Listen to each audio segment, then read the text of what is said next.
disangka Iwan berbagi orientasi. Dalam perjalanan menuju pulang rumah, tadi sangka tiba-tiba Iwan tertimpa musibah. Iwan terserempet oleh kawanan pemuda pengendara motor yang melaju kencang dan ugal-ugalan. Kejadian tersebut mengakibatkan Iwan jatuh ke jalan. Tidak ada luka berat yang dialami oleh Iwan, namun yang membuatnya marah adalah tali sendal putus dan tidak dapat digunakan kembali. Krisis. Dengan rasa penuh marah, Iwan terpaksa pulang menuju rumah dengan berjalan kaki tanpa menggunakan sendal. Karena jarak rumah masih cukup jauh, di tengah perjalanan Iwan merasakan sakit pada kaki dan memutuskan untuk membeli sendal di toko terdekat. Sampainya di toko terdekat, Iwan mulai melihat dekat dan bertanya namun lagi-lagi rasa sial menyakitinya saat Iwan ternyata tak ada satupun sendal yang harganya sesuai dengan isi dompet. Dengan perasaan sangat terpaksa, Iwan pun melanjutkan perjalanannya menuju rumah tanpa menggunakan sendal. Iwan goyangkan sedikit jauh dan dia melihat banyak sendal yang ditinggalkan pemiliknya berjamaah. Kemudian, tanpa berpikir panjang, Iwan langsung mengambil sendal paling bagus yang ada di masjid. Malangnya nasib Iwan saat mengambil sendal, sang pemilik mengetahui sendalnya diambil oleh Iwan. Iwan pun dikejar-kejar oleh pemilik sendal tersebut. Sang pemilik sendal kemudian membawa Iwan ke kantor polisi atas tindakan yang telah dilakukan. Reaksi setelah dilakukan penyelidikan, Iwan dijatuhi sanksi pasal pencurian. Lalu khususnya akan disidangkan sampai pekan kembali. Malam banget si Iwan, hanya perkara sepele saja dapat dibawa di hadapan Jadro. Akhirnya tiba juga hari persidangan. Iwan berada di tempat tersangka disertai Hakim Baiklah Iwan, umur 23 tahun, saudara ternyata ketahuan mencuri sendal seharga Rp30.000. Oleh sebab itu, Anda akan dikenakan sanksi 5 tahun penjara. Iwan, Pak, ini tidak adil bagi saya. Kalau hukuman saya lebih berat daripada hukuman koruptor. Lalu Hakim menjelaskan kepada Iwan bahwa ia mencuri sendal dan dirugikan seseorang dengan nilai Rp30.000 saja. Sementara para koruptor melakukan korupsi uang senilai 2 miliar dan itu sama saja merugikan 200 juta rakyat Indonesia. Nah, jadi koruptor cuma bikin rupiah saja masing-masing orang. Dengan begitu, kerugian yang dilakukan oleh Iwan lebih besar dibandingkan aksi yang bisa dilakukan oleh para koruptor. Ya. Perkenalan dulu. Assalamualaikum warahmatullahi wabarakatuh. Waalaikumsalam warahmatullahi wabarakatuh. Hukum penjara seumur hidup untuk mencuri ikan abrasi. Pada suatu hari ada seorang nelayan muda yang baru saja dijebloskan ke dalam penjara.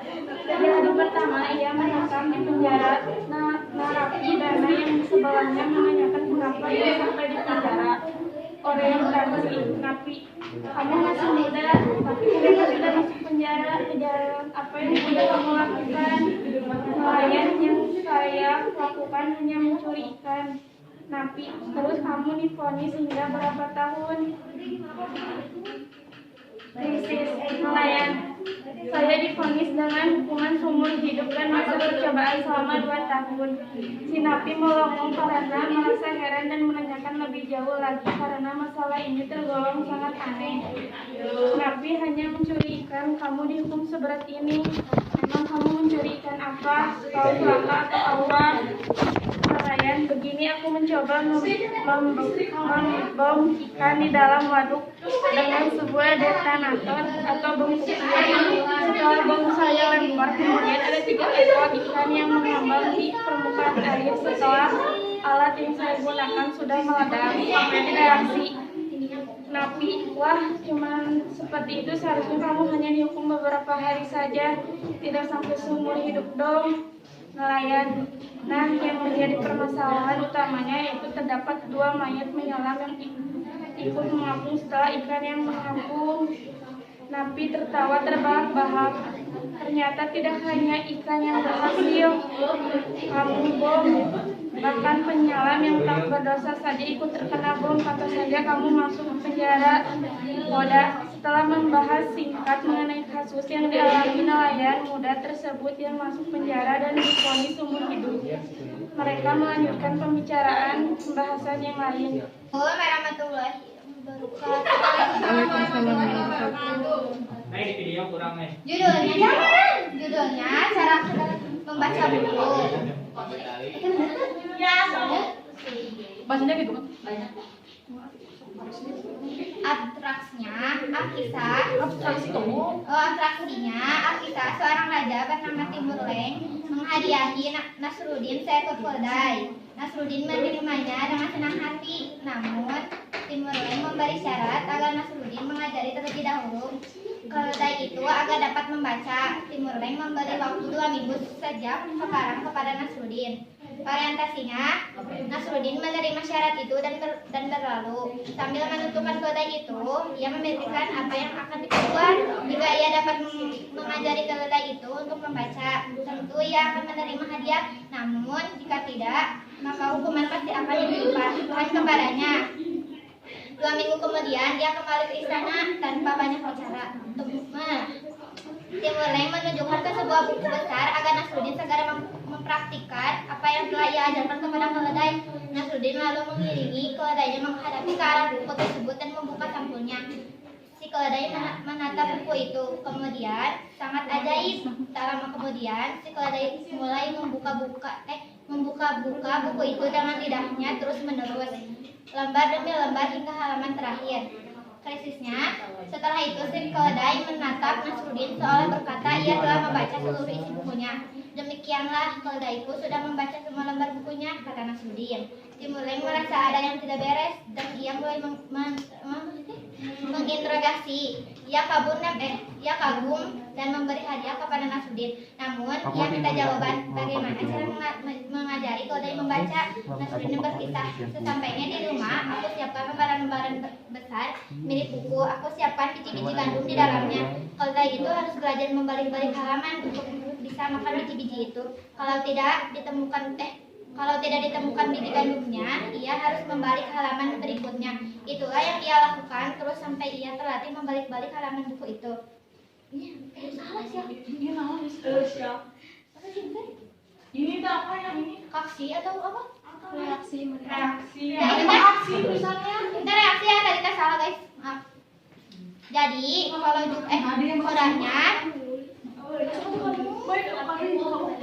kodanya, jadi kalau kita juga membuka buku tanpa mengerti isinya, berarti kita sebodoh keledai, bukan? Enggak. Kata Nasruddin dengan gigi serius. Nah.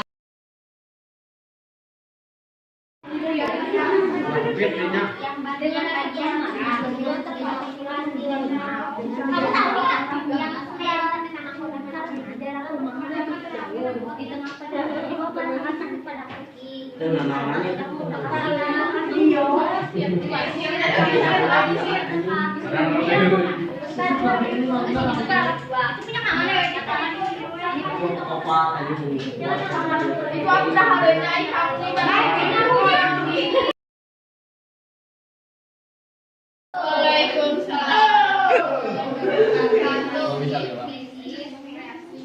Aku perwakilan dari kelompok 2 akan membacakan cerita yang berjudul Hukuman Pencuri Sandal versus Koruptor.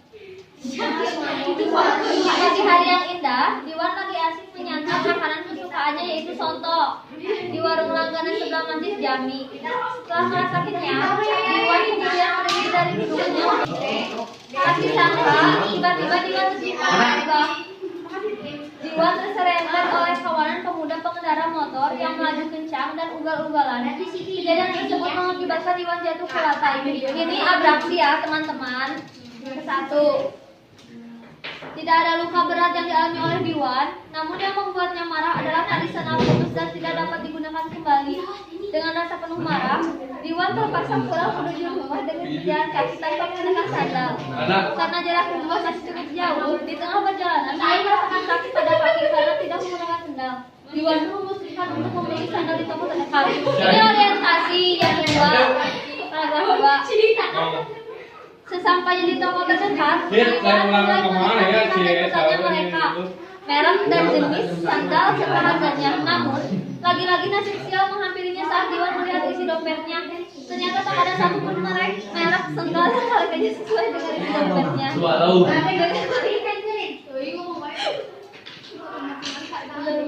Dengan perasaan yang terpaksa, Diwan pun melanjutkan perjalanan menuju rumah tanpa menggunakan sendal. Diwan melintas di Masjid Jami dan dia melihat banyak sendal yang ditinggalkan pemiliknya berjamaah. Kemudian tanpa berpikir panjang, Diwan langsung mengambil sandal paling bagus yang ada di Masjid Jami tersebut. Malamnya, nasib Diwan saat mengambil sandal, sang pemilik mengetahui sandalnya diambil oleh Diwan. Diwan pun dikejar-kejar oleh pemilik sandal tersebut. Sang pemilik sandal kemudian membawa Diwan ke kantor polisi atas tindakan kriminalitas yang telah dilakukan. Paragraf ketiga sama kedua krisis. Setelah dilakukan penyelidikan, Diwan dijatuhi sanksi pasal pencurian. Lalu kasusnya akan disidangkan 1 pekan kembali. Malam nanti Diwan hanya melakukan aktivitas sepele saja yang membuat dia dibawa di hadapan jauh. Akhirnya tiba juga hari persidangan. Diwan sangat disukai muka yang tertunduk. Hakim, baiklah Diwan, umur 23 tahun, saudara ternyata ketahuan mencuri sandal seharga Rp30.000. Oleh sebab itu, Anda akan dikenakan sanksi 5 tahun penjara. Kata Diwan, loh, Pak, ini tak adil bagi saya. Mengapa hukuman saya lebih berat daripada hukuman koruptor? Ini paragraf 1, 2, 3, 4. Reaksi. Lalu hakim menjelaskan kepada Diwan bahwa ia mencuri sandal dan merugikan seseorang dengan nilai Rp30.000 saja. Sementara para koruptor melakukan korupsi uang senilai 2 miliar dan itu sama dengan dosa barang bukti rakyat Indonesia. Nah, bila dihitung korupsi yang biasa saja masing-masing orang dengan begitu kemudian yang bisa dibandingkan aksi yang dikerjakan oleh para koruptor. Yang terakhir, Poda. Sekian dan terima kasih. Assalamualaikum. Waalaikumsalam warahmatullahi wabarakatuh. Dari kelompok 1. Cara keadaan membaca buku. Paragraf 1. Alkisah, seorang raja bernama Timur menghadiahi Narasudi seekor Narasudi menerimanya dengan senang hati. Namun Timur memberikan syarat agar Narasudi mempelajari terlebih dahulu. Pada itu agar dapat membaca, Timurlek memberikan waktu 2 minggu sejak sekarang kepada Narasudi. Paragraf 1 ada ini semua diberikan. Paragraf yang kedua, Narasudi menerima syarat itu dan berlalu sampai menuntun keadaan itu. Ia memikirkan apa yang akan diperbuat. Jika ia mendapat pelajari keadaan itu untuk membaca, tentu ia akan menerima hadiah. Namun jika tidak, maka hukumannya pasti akan ditimpakan kepadanya. Paragraf ketiga, 2 minggu kemudian ia kembali ke istana tanpa banyak bicara. Timurlek menunjukkan sebuah buku besar agar Narasudi segera memperhatikan apa yang dia ajarkan kepada keledai. Narasudi lalu mengiringi keledai terhadap ke arah buku tersebut dan si keledai menatap buku itu. Kemudian sangat ajaib selama penelitian keledai membuka buku itu dengan mudahnya terus menerus lembar demi lembar hingga halaman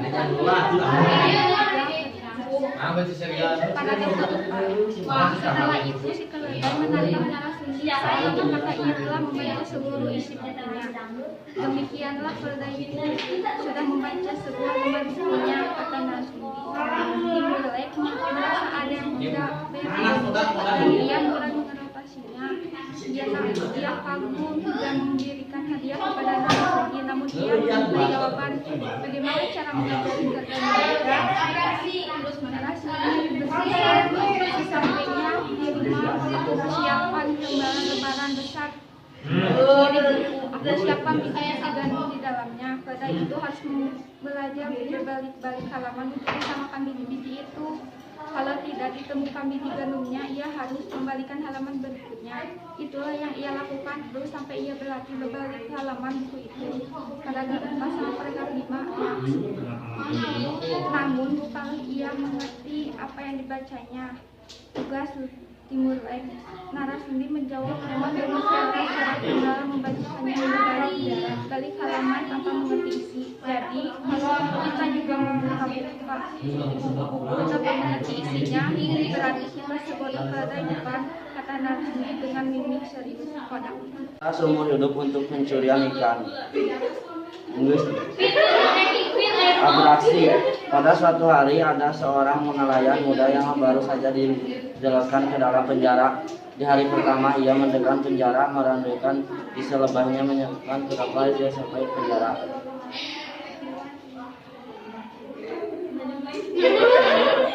Orinto, napi kamu masih muda, tapi kenapa sudah masuk penjara? Kejahatan apa yang sudah kamu lakukan? Nelayan, ya saya lakukan hanya mencuri ikan, napi. Terus kamu divonis hingga berapa tahun? Nelayan, saya divonis dengan hukuman seumur hidup dan masa percobaan selama 2 tahun. Krisis. Si napi melongo karena merasa heran dan menanyakan lebih jauh lagi karena masalah teknologinya sangat aneh. Tapi hanya mencuri ikan kamu dihukum seberat ini. Memang kamu mencuri ikan apa? Paus, langka atau apa? Nelayan, begini aku mencoba membom ikan di lawan baduk dengan sebuah detonator atau bom kecil. Setelah bom saya lempar, kemudian ada 3 ekor ikan yang mengambang di permukaan air. Setelah alat yang saya gunakan sudah meledak. Napi, wah, cuma seperti itu seharusnya kamu hanya dihukum beberapa hari saja, tidak sampai seumur hidup dong. Nelayan, nah saya menjadi permasalahan utama yaitu terdapat 2 mayat penyelam yang ikut mengapung setelah ikut mengapung. Reaksi napi, tertawa terbahak-bahak, wah menyatakan tidak hanya ikan yang berhasil kamu bom, bahkan menyelam dan tidak saja ikut terkena bom, pantas saja kamu masuk penjara. Koda. Setelah membahas singkat mengenai kasus yang dialami nelayan muda tersebut yang masuk penjara dan pisahan seumur hidup, mereka melanjutkan pembahasan yang lain.